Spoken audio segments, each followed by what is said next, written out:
জনৈক ইঞ্জিনিয়ার, ওনাকে কতিপয় আইনজীবী শারীরিকভাবে নিগৃহীত করে 29 তারিখ। আমরা পরদিন দপ্তরের যিনি প্রধান আছেন ওনার কাছে আমরা দেখা করেছি যে যারা দোষী তাদের যাতে গ্রেপ্তার করা হয় বা এফআইআর করা হয় সেই ব্যাপারে আমরা মাননীয় এমডির সাথে আমরা দেখা করেছি। উনি কথা দিয়েছিলেন দ্রুততার সঙ্গে দেখবেন। সেই অনুযায়ী 31 তারিখ পশ্চিম থানা এফআইআর করা হয়েছে। আজকে 3 তারিখ এফআইআর করা সত্ত্বেও যারা প্রকৃত দোষী তাদেরকে গ্রেপ্তার করা হয় নাই। আমরা সোশ্যাল মিডিয়ার মাধ্যমে দেখতে পেয়েছি জনিত আইনজীবী যিনি বার কাউন্সিলের সভাপতি মৃণালকান্তি বিশ্বাস মহোদয়, ওনাকে আপনারা সবাই চিনেন, আমরা সোশ্যাল মিডিয়াতে দেখেছি। আমরা চাইছি যারা প্রকৃত দোষী পুলিশ প্রশাসন যেন তাদেরকে শনাক্ত করে অতি দ্রুত গ্রেপ্তার করে এবং আইন অনুযায়ী যেন ব্যবস্থা নেয়। আপনারা জানেন আইন সবার জন্য সমান, ছোট বড় এখানে নেই, ধনী দরিদ্র নেই।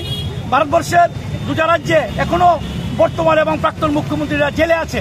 আমরা চাই আইনের পথে চলক, যারা প্রকৃত দোষী তাদেরকে যেন গ্রেপ্তার করে শাস্তি করা হয়, এটাই আমাদের আজকের দাবি। এবং আমরা সারা ত্রিপুরার সমস্ত ইঞ্জিনিয়ার ফোরামের পক্ষ থেকে এখানে মিলিত হয়েছি। শুধু আগরতলা যারা কর্মরত তারা আমরা বেছে নিয়েছি মধ্যাহ্নর যে টিভি নেওয়া 1টা থেকে 2টা, এই সময়টাকে আমরা বেছে নিয়েছি যাতে অফিসের কোনো কাজের ক্ষতি না হয়। আমরা এই দুর্যোগপূর্ণ প্রাকৃতিক ইয়েকে অপেক্ষা করো আমরা এখানে মিলিত হয়েছি। আমরা চাই এটার একটা সুস্থ বিচার হোক।